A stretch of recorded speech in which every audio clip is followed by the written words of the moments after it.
Hey guys, welcome back to my channel, Pink Crown Studio, where I show you behind the scenes of my Etsy shop, Pink Crown Couture. So today I'm going to be showing you guys how to make my new packaging / display boxes.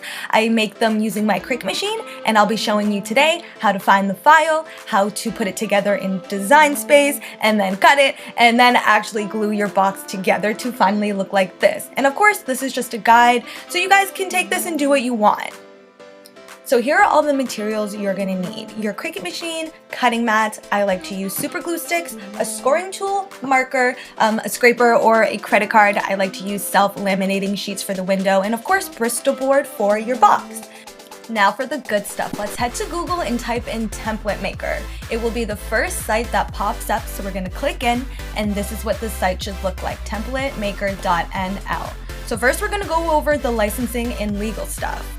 All generated templates are copyright by M.H. Van Der Velde 2019, but permission is hereby granted to print and even mass produce the templates, also commercially, as long as they are used for packaging and educational purposes. Republication in print or any digital medium, including the internet, is not allowed. This means do anything you want with the templates that you download, but do not directly And also you can hire him for info, graphics, user interaction, design, photo typing, package design, and graphic design. He did build this entire website, so shout out to MH. So these are all the different boxes. I do quickly want to go through and show you guys everything that you can make, not just the box we're making today. This is the heart box that we use for our Valentine's Day collection, and hopefully some other stuff coming up in the future. So yeah, they have a bunch of different boxes here. Circle box, I only recommend thin paper for the purple box. They have so many cute things. The little milk one I want to use from the rhinestones. The counter displays we use in the studio, and that is the box we're going to be making today. So just, yeah, want to show you everything else that's here. You can also buy him a coffee to support his work, which I think is really cool. So yes, let's get into step one. We want to click on the box we want to make. In this case, it is the multi-sheet box. Why the multi-sheet box? Because every side of the box is cut separately, allowing you to make a larger box in Design Space. So the box we're making today is 4x4x9, meaning it's going to be 9 inches tall. I don't touch anything at the bottom, any of the other dimensions, but here's what you want to pay attention to. You want to download it as an SVG file or a Cricut file. If you download it as a PDF, it will look like you're going to print it, and if you put that in Design Space, it will ask you to print it first. So we're going to save it as an SVG to our desktop, and now we're going to upload it into our Design Space. This is the fun part. So we're just going to drop it. You don't need to do anything. You want to upload it, and then the first thing you want to do is ungroup it because it's all together. And now each side is in its own little group, compete with his site. So you do need to edit it. Before you can print it, you need to add your score lines. So go ahead and close all of the different sheets, and you're going to select it and open whatever one you're working on and select Basic Cut. You do not want to cut off the flaps because that's what holds your box together. So then you're going to go to the top, and you can either click pen or score, but you want to make sure you're changing the basic cut lines on the flaps to score on every single sheet, because that's one of the mistakes I made when I was figuring this out. I cut off all the flaps and I just had a bunch of pieces. I couldn't put anything together. So yeah, just to keep it organized, you can see me on the side. I only have the sheet I'm working on open. I hit Shift, I select what I want to change to score, go over there in the top, and I select score. And if you're using a marker, you can use a marker. And then there you go. Now it's ready to be cut. But I like to change up my boxes a little bit, and I like to add a little straw hole at the top.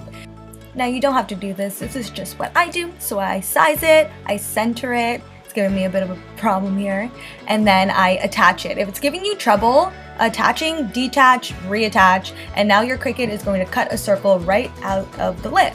And of course, the window. So to do the window, same thing as the circle. You get your shape, you size it, you center it, and you attach it so that it's one piece, and your Cricut will know to cut it. So this part, again, completely optional. It's just something I do to allow my 16-ounce tumblers to fit in the box so I don't have to make like a bunch of different boxes. Now this is just how I do it. There could be a complete easier way, but basically I'm just gonna make smaller rectangles to go on each side so then I can fold them and it will make like a little stage. So what I just did, I now have one little rectangle, I'm gonna weld back my big square, and now I'm just gonna add one to each side, and you'll see that when it's done, there's gonna be little corners left on each side that will allow you to fold those flaps down, and like I said, it will make a little bumper in the bottom of your box. So yeah, just make sure everything is centered and make sure they're all the same size, which is really important. If it's not, like I said, this part not super important, it's just gonna be inside the box, so if you do need to overfold it a little bit or work with it, you totally can. And of course, weld everything together so that it is one piece, and there you go. So now we have everything, just making sure that it's the right size for my box, another little trick. And now we're ready to cut our box. When you're ready to cut, you can hit make it and it will take you to this sheet where you can select your cutting mat size. I have 12 by 24 standard grip, so this is what it's gonna look like when I select that. But if you have 12 by 12, it will just be 3 sheets and you can cut your paper or material to size. When you're ready, you can hit continue and choose your base material. You can choose using the dial on your machine and select what you're using, or go to custom and browse materials, and then you can select what you're working with. The one benefit with that is you can choose the pressure of your blade. In this case, I'm using Bristol board, so I just select that using my dial. In the next step, you want to load your machine, which I'll show you what that looks like next. So based on what you selected, it's going to ask you to insert your scoring tool or your marker, and then you can select what blade you're using. For some reason, I use D-point. So yes, this is what it looks like when you put your scoring tool in. You want to make sure that that arrow disappears. If you're using a marker, I suggest that you use one that maybe you're not fond of or that just has a thicker marker tip, because you don't want it to get worn out. The scoring tool does press harder. If you are not using a Cricut marker in your Cricut machine like you see me doing, you will ruin your warranty. So be careful. If it hasn't been a year, do not do that. So now we can just watch our machine do all the hard work.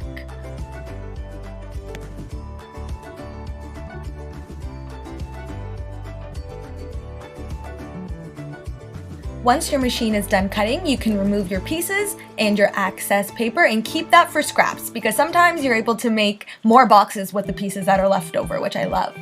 So the next step, you want to start by folding all of those little score lines on your boxes on all the sides. And then you're going to want to start on your bumper piece if you have one, or you can save that to last. I use a card to fold it because it does not have the score lines, and I try to make it as accurate as possible. Now this is the fun part. With your laminating sheet, you're gonna rip apart the thicker side and cut it to size. That's going to be your window. I like to put glue around the rim of the window just to make sure that it sticks. After that, you're gonna take the sticky side of the adhesive sheets and cut them into little strips and use that to secure the thicker window to your box. Make sure you get all of the sides and make sure that all of the tape is down very well. The laminating sheets are super sticky, so I suggest that over like regular tape. So now we can start putting our box together. So you want to grab your bottom piece and make sure that it's facing with the nice side out. And you can start with whatever side you like. You're gonna start with the bottom, get a nice amount of glue on there, and I like to use a scraper tool or a card to make sure that it's very secure. And then you can just go side by side, obviously sticking on the bottom first. Don't start with the side of the box first. I think that would be tricky. This is a good tip here. Before you go to the side pieces, put the lid on and make sure that it is centered, because when you go to slide those side pieces on, it'll just connect with the lid and you won't have to worry about like, did you put it straight enough? It will be interlocked, which is the same actually with the bottom pieces. You can see how the corners have slits on them. They all slide in together, which makes it so easy to put together. So as you can see, I have all my sides secured to the bottom, and now you can start putting the sides together. This is the tricky part. So you want to make sure, again, lots of glue, and then you want to secure it, make sure it's stuck on there good. Use your scraping tool, scrape it down, and do that to all of the sides. Make sure when you're sticking it to the side with the tape that you're really making sure it's stuck.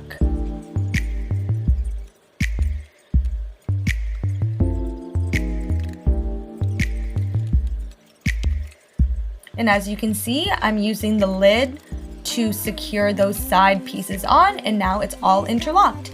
So now you just want to make sure that everything is put together, and there we go. There you have it.